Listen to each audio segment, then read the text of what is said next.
Hello guys welcome back. आपका एक बार से फिर से ड्यू टारगेट कॉमर्स में स्वागत है। मैं लेकर के आ गया हूँ क्लास 11th अकाउंट्स का चैप्टर 3, जिसमें मैं पहले कुछ कॉन्सेप्ट डिस्कस कर चुका हूँ। अगर आपने पहले वो वाला वीडियो नहीं देखा है तो पहले उस वीडियो को देख लें, फिर बाद में आप इस पे आएंगे तो आपको सब कुछ ढंग से क्लियर हो जाएगा।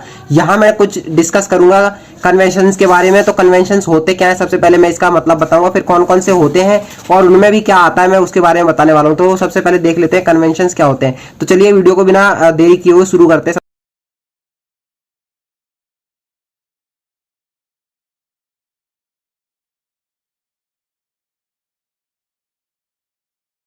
सबसे पहले देखेंगे कि कन्वेंशंस होते क्या है। एन अकाउंटिंग कन्वेंशन में be define as, accounting conventions को हम इस तरह डिफाइन कर सकते हैं। मान लीजिए जनरली एक्सेप्टेड प्रैक्टिस, मतलब कि ये जो कन्वेंशंस बने हैं ना वो हमारी प्रैक्टिस से बने हैं, और जो कॉन्सेप्ट थे वो तो मतलब पहले से ही मतलब अकाउंटिंग स्टैंडर्ड में लिखे हुए मिले थे, लेकिन जो ये थे कन्वेंशंस वो क्या हुआ हमारे प्रैक्टिस में, हम डेली कुछ ना कुछ मतलब जैसे हम लोग एक्सपेरिमेंट करते हैं साइंस में और उससे कुछ नई चीज बनती है, इस तरीके से हमने इसमें भी क्या किया, डेली कुछ ना कुछ प्रैक्टिस करी और उससे क्या बने हमारे conventions. Adopted by general agreement, क्या हम लोग क्या करते हैं ज्यादातर अकाउंटेंट्स के बीच में एक एग्रीमेंट हो जाता है जिसके जरिए वो मानते हैं कि हम इन कन्वेंशंस को फॉलो करेंगे। कौन से कन्वेंशंस है वो मैं आगे बताऊंगा। तो क्या होता है, एक एग्रीमेंट कर लेते हैं कौन, अकाउंटेंट्स, तो वो क्या कहते हैं कि हम इन कन्वेंशंस को सभी लोग फॉलो करेंगे, ये सबके लिए इक्वल होंगे। तो क्या है मेन अकाउंटिंग कन्वेंशंस कौन कौन से होते हैं, कन्वेंशंस ऑफ फुल डिस्क्लोजर। अब कन्वेंशन ऑफ फुल डिस्क्लोजर क्या कहता है, फुल डिस्क्लोजर, डिस्क्लोज मतलब किसी चीज को ओपन करके खुले रूप से दिखाना। अब कन्वेंशन ऑफ फुल डिस्क्लोजर कहता क्या है, कन्वेंशन ऑफ फुल डिस्क्लोजर कहता है कि आपको कोई भी चीज ना कंपनी से छुपानी नहीं है, सब कुछ आपको दिखाना है।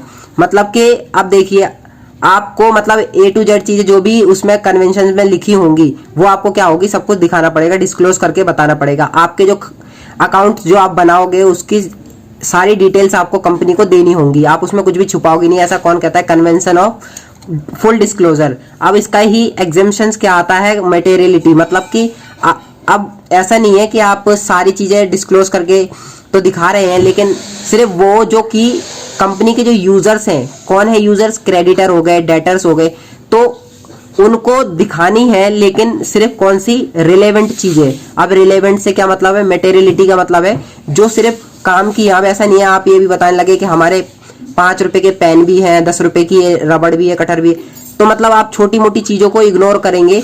जो इंपॉर्टेंट है जैसे कि हमारी 50,000 की मशीनरी है, ये इस तरीके की चीजें, आप बड़ी चीजें अपने बुक्स ऑफ अकाउंट में दिखाएंगे, छोटी मोटी चीजों को दिखाने की कोई जरूरत नहीं है। कंजर्वेटिज्म अगला क्या आता है, दो डिस्कस कर लिए। कंजर्वेटिज्म का क्या होता है, कंजर्वेटिज्म और प्रूडेंस।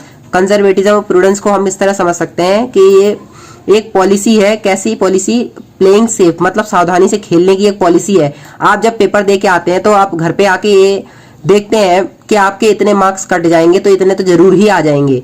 तो ये क्या है, आपने पहले से जो आपको हानि होने वाली है उसके बारे में तो आपने पहले से ही सोच लिया, रिकॉर्ड कर लिया अपने दिमाग में, लेकिन जो फायदा होने वाला है अभी आपने उसको इग्नोर किया हुआ है। यही क्या कहता है, कंजर्वेशन ऑफ फुल डिस्क्लोजर, मतलब कंजर्वेशन और प्रूडेंस का नियम कहता है कि जो भी आपको फ्यूचर में फायदे होने वाले हैं उनको तो इस टाइम क्या कर दो, इग्नोर कर दो, और जो भी आपको लॉस होने वाला उसको इसी टाइम पे ही क्या कर लो, नोट डाउन कर लो, लिख लो। ये कौन कहता है, प्रूडेंस का नियम कहता है। तो ये convention of full disclosure, this convention requires that all significant information relating to economic affairs, जो भी इकोनॉमिक अफेयर से रिलेटेड इंफॉर्मेशन है वो आपको क्या करनी है, डिस्क्लोज करके दिखानी है पार्टीज को, आउटसाइडर पार्टीज को।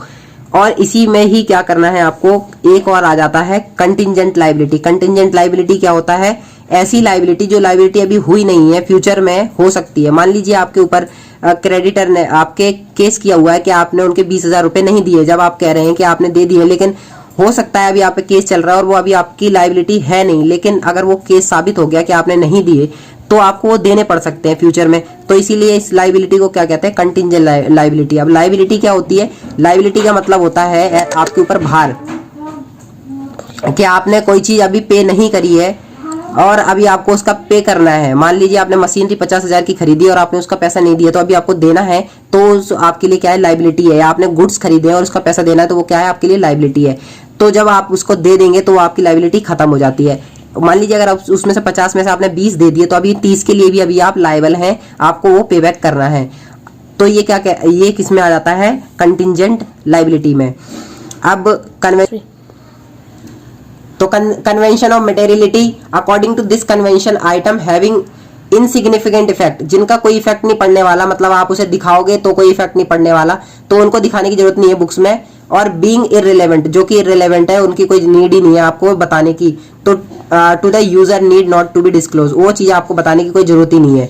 कन्वेंशंस, अब कन्वेंशंस ऑफ कंजर्वेटिज्म और प्रूडेंस, मैंने जैसे पहले ही बताया कि अकॉर्डिंग टू दिस कन्वेंशन, एक कॉन्सेप्ट नहीं है guys convention, all anticipated loss should be recorded in the books of account, मतलब कि जितने भी आपको लॉस होने वाले हैं उसको बुक्स ऑफ अकाउंट में अभी रिकॉर्ड कर लो, बाद के लिए आपको जो फायदा होगा बाद में उसको अभी के लिए इग्नोर मार दो कि होगा तो होगा देखेंगे, लेकिन जो नुकसान होने वाला है उसको पहले ही उसका बंदोबस्त करके चलेंगे हम।